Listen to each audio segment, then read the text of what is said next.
로마서 강의 51번째 시간, 이 그릇은 우리니라는 제목으로 말씀을 나누겠습니다. 자, 제가 말씀드렸죠. 어떤 성경학자들은 베드로가 이해하기 어렵다고 했던 그 바울의 서신이 바로 로마서가 아닌가, 그렇게 생각한다. 또 그렇게 생각하는 사람들이 많다고 말씀드렸어요. 여러분들께서는 어쩌면 요한계시록 정도 빼고 저희가 잘 이해하기에 가장 버거운 그런 성경의 책을 지금 다루고 계세요. 그러니까 이번 참에 로마서의 내용이라도 파악할 수 있다면 저희들의 신앙과 삶에 큰 도움이 되겠죠. 설교자로서 저도 도전에 임하고 있다, 그렇게 말씀드릴 수 있어요. 그만큼 소중하고 중요한 시간들이다, 그런 생각이 듭니다. 자, 앞선 설교에서 저희는 토기장이의 권한, 그것에 대해서 말씀을 나누었어요. 토기장이는 자신의 권한을 따라 귀한 그릇도 만들 수 있고 천한 그릇도 만들 수 있다, 그렇게 말씀드렸어요.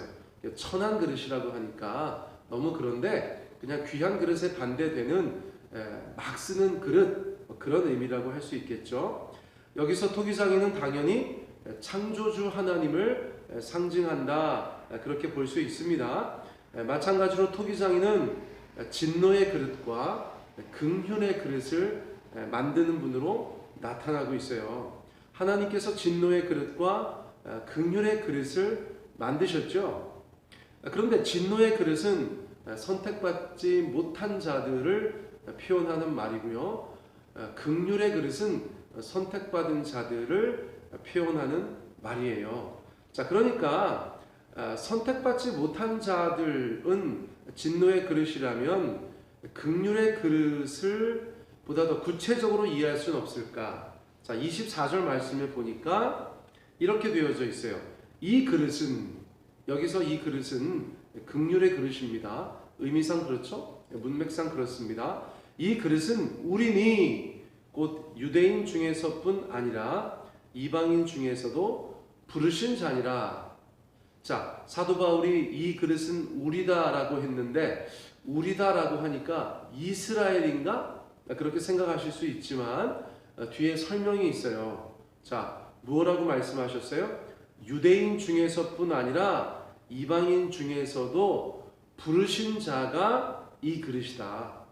긍휼의 그릇은 혈통으로서의 유대인만 말하는 것이 아니라 유대인 중에서뿐만 아니라 이방인 중에서도 부르신 자들을 긍휼의 그릇이다라고 말하는 것이다, 그렇게 설명해 주었어요. 다시 말해서 우리 유대인 중에서도 이방인 중에서도 부름받은 자들이니까 교회라고 말할 수 있어요. 자, 저희가 교회를 이야기할 때 한국 교회만 생각하시면 안 되죠. 우주적인 교회가 있어요. 동서복음의 모든 성도들, 지나간 성도들, 지금의 성도들, 앞으로의 성도들, 한국 교회의 성도들 뿐만 아니라 온 열방의 성도들이 바로 교회이지요. 그 교회를 사도 바울이 말해주고 있어요. 긍휼의 그릇은 교회입니다. 긍휼의 그릇은 구원받은 그리스도인들입니다. 이전에는 구원받은 자들이 유대인들이다 생각했어요. 이스라엘이 구원을 받는 것이다 라고 여겨졌었죠. 하지만 이제 로마서를 통해서 하나님께서는 새로운 것을 저희 가운데 말씀해주고 계세요.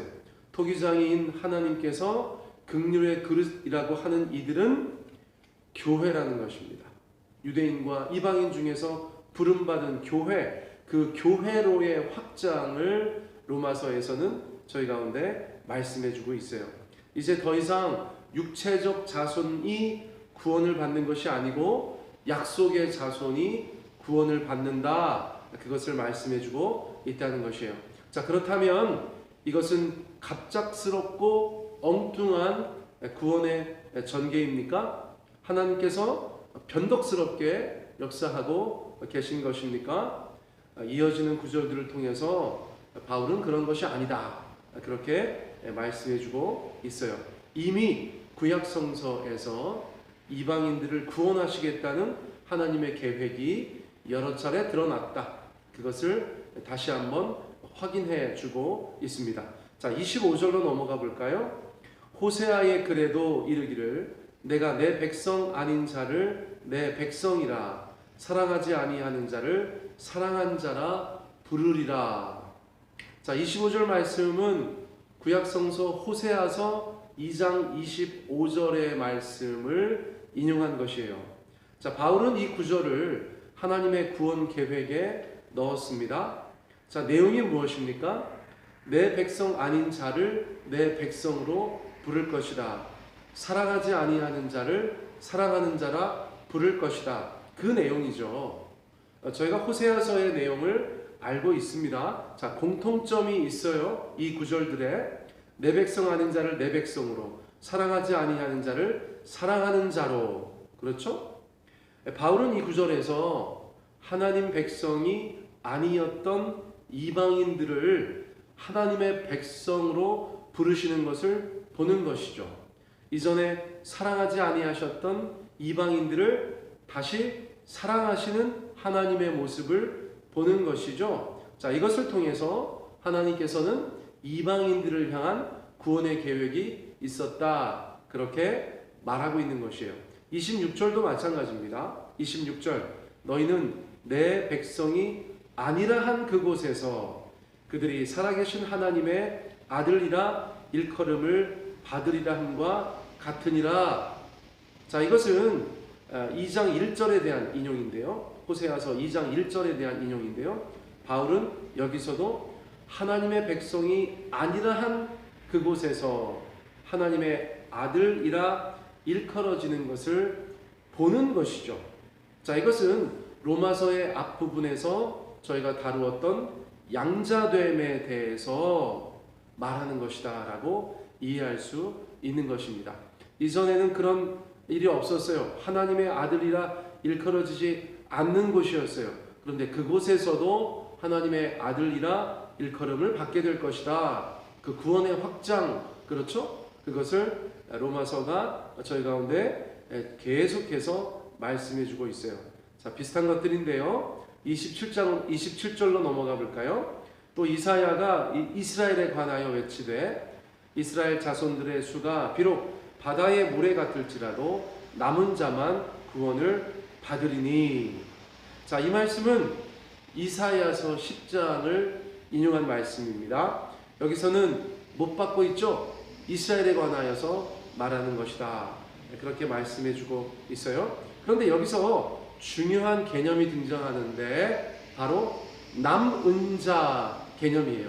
남은 자 개념. 자, 제가 분명히 저희 사돈의 8촌 중에 한 사람은 남은 자씨가 있을 텐데 그런 남은 자가 아니라 남은 사람, 그렇죠? 자, 남은 사람으로서의 개념, 이것이 굉장히 중요한데 그것을 말씀해 주고 있어요.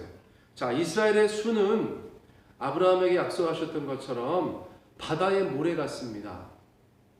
저희가 바다의 모래가 얼마나 많은지는 정확하게 알 수 없겠지만 어쨌거나 굉장히 많다라고 할 때 바다의 모래 같다 그렇게 말하지 않습니까? 아브라함의 자손은 바다의 모래 같죠. 아들 하나가 없었던 아브라함을 생각하면 그 자손들은 바다의 모래 같습니다. 그런데 누가 구원을 받는가?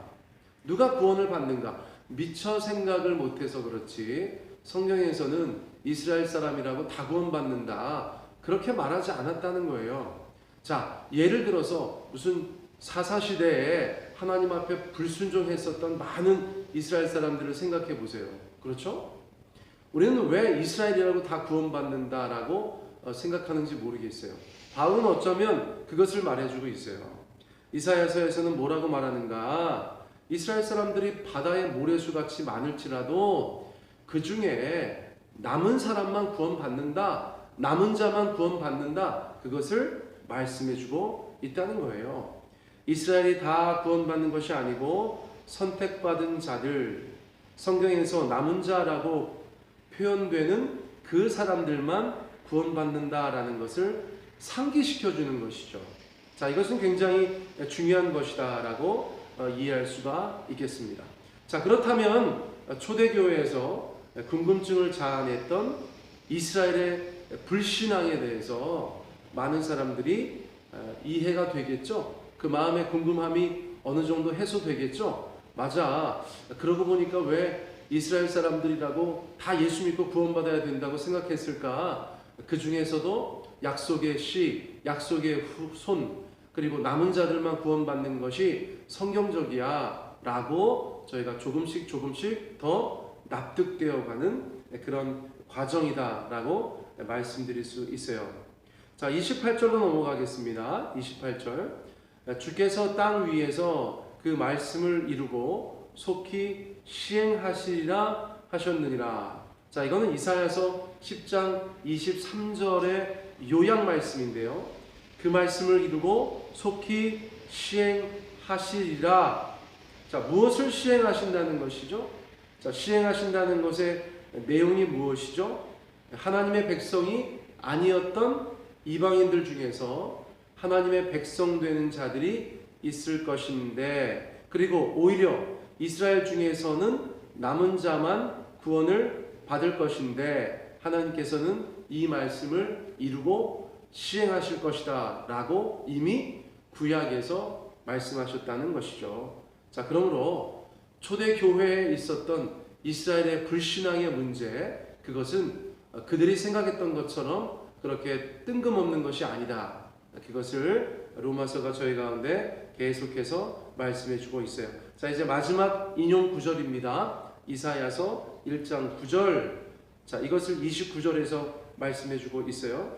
자, 또한 이사야가 미리 말한 바 만일 만군의 주께서 우리에게 씨를 남겨두지 아니하셨더라면 우리가 소돔과 같이 되고 고모라와 같았으리로다 함과 같으리라. 자, 이건 또 무슨 말인가? 만군의 주께서 씨를 남겨주셨다는 것이죠. 이 씨는 약속의 씨, 또 약속의 자손, 남은 자, 뭐 이런 것으로 저희가 이해할 수가 있는 것인데요. 바울은 지금 이스라엘 가운데 남은 자가 있는 것을 감사하는 것이에요. 또 이방인 중에서 구원받은 자가 있는 것에 대해서 감사하고 있는 것이에요. 그들이 없었다면 세상은 소돔과 고모라처럼 철저하게 파괴되고 멸망되고 심판받았을 것이다. 자, 그것을 말씀해주고 있는 것이죠. 앞에서 이런저런 이야기 한 다음에 주님께서 우리 가운데 그 약속의 씨를 남겨주신 것에 대해서 감사하고 우리가 여전히 아직은 기회가 있다는 것을 고백하고 있다. 여러분 그렇게 이해하시면 되겠습니다. 자, 이제 9장이 얼마 남지 않았습니다. 다음번 설교에서 9장을 마무리하고 로마서 가장 중심부에 있는 이 이스라엘 문제에 대해서 저희가 계속해서 다루어 보도록 하겠습니다.